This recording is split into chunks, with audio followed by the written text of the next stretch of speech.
पुराणों के अनुसार काल को 4 युगों में बांटा गया है। सतयुग, त्रेता, द्वापर और कलयुग। सतयुग को गोल्डन एज माना गया है, जहाँ पर इंसानों की कॉन्शियसनेस पीक पर होती है और वहीं मेडिटेशन, धार्मिक और आध्यात्मिक प्रवृत्तियों द्वारा आत्मा परमात्मा को प्राप्त करती है। इसके उलट कलयुग में इंसानों की कॉन्शियसनेस सबसे निचले स्तर पर होती है, जिसके चलते हम जीवन में विविध प्रकार की कठिनाइयों का अनुभव करते हैं। परंतु क्या हो जब ये बात जानने को मिले कि कलयुग खत्म हो गया है, हम द्वापर में जी रहे हैं और बहुत ही जल्द त्रेता युग शुरू होने वाला है।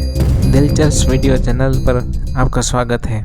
वैदिक शास्त्रों के अनुसार ब्रह्मा जी के दिन की शुरुआत के साथ ही संसार का सृजन होता है और ब्रह्मा जी की रात्रि के साथ संसार का अंत।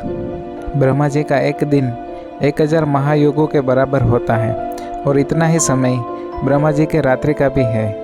एक महायुग हमारे 43,20,000 वर्षों के समान होता है।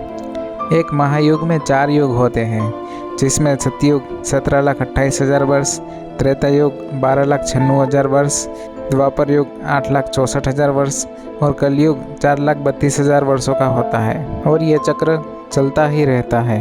परंतु श्री सद्गुरु इस चक्र को देखने का नया नज़रिया प्रदान करते हैं। चारों युगों के साइकिल के पीछे का विज्ञान को उजागर करते हुए यह बताते हैं कि हमारा सूर्य अपने ग्रहों के साथ गैलेक्सी में किसी बिग सिस्टम का परिभ्रमण कर रहे हैं। यह एक साइकिल को पूरा करने के लिए हमारे सोलर सिस्टम को करीब 25,920 वर्षों का समय लगता है। इन 25,920 वर्षों को 2 से डिवाइड कर दिया जाए तो उतने टाइम पीरियड में हमारा सोलर सिस्टम आधा रोटेशन कंप्लीट कर लेगा। यह टाइम पीरियड 12,960 वर्षों का होता है, जो कि एक महायुग के बराबर है, जिसके अंदर सतयुग 5,184 वर्ष, त्रेता युग 3,888, द्वापर 2,592 तथा कलयुग 1,296 वर्षों के समान होगा। इस सिस्टम में सतयुग से कलयुग तक के टाइम पीरियड को डिसेंडिंग और कलयुग से सतयुग तक के टाइम पीरियड को असेंडिंग टाइम पीरियड कहा जाता है। यह टाइमलाइन इतिहास में घटी कुछ महत्वपूर्ण घटनाओं और विष्णु भगवान के अवतारों के टाइम पीरियड के साथ भी मेल खाती है।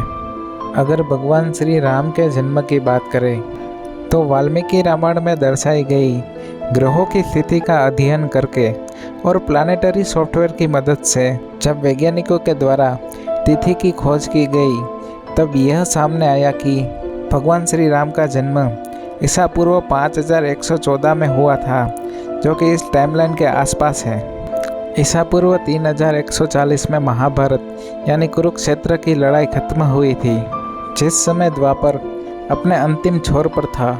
ईसा पूर्व सन 3102 में जब श्री कृष्ण ने अपना देह त्याग किया, उस समय को कलयुग की शुरुआत माना गया है। और जब दोनों साइक्लिकल कलयुग का अंत हुआ, यानी 5th सेंचुरी BC को भगवान बुद्ध और उनके द्वारा दी गई शिक्षा के लिए याद रखा जाएगा। श्री कृष्ण के निर्वाण के 5,125 साल बाद आज हम द्वापर में जी रहे हैं, जो सन 2082 में ख़त्म हो जाएगा। सद्गुरु बताते हैं कि इस साल दुनिया में कुछ उलट पुलट हो सकती है, जो कोई कुदरती आफत या वस्ती विस्फोट के रूप में भी हो सकता है। इसके बाद मानव त्रेता युग में प्रवेश कर जाएगा, जो खुशहाली प्रदान करने वाला और इंसानी कॉन्शियसनेस को बढ़ाने वाला होगा। जब हमारा ग्रह कथित बिग सिस्टम के करीब होगा, तब हम सतयुग में प्रवेश कर जाएंगे।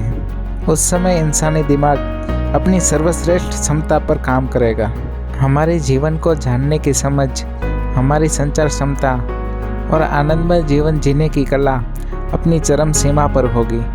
ईथर की मात्रा बढ़ने के कारण हमारी कम्युनिकेशन एबिलिटी अकल्पनीय होगी और बिना बताए ही हम दूसरों की बातों को समझ पाएंगे। कुछ इसी प्रकार की थियरी परमहंस योगानंद जी के गुरु श्री युक्तेश्वर गिरी जी ने अपनी बुक होली साइंस में बताई है। वे बताते हैं कि वेदों के अनुसार अभी हम द्वापर युग में जी रहे हैं और जब हमारा सौरमंडल यूनिवर्स में भ्रमण करते हुए विष्णु नाभि के करीब होगा, तब हम सतयुग में प्रवेश कर जाएंगे।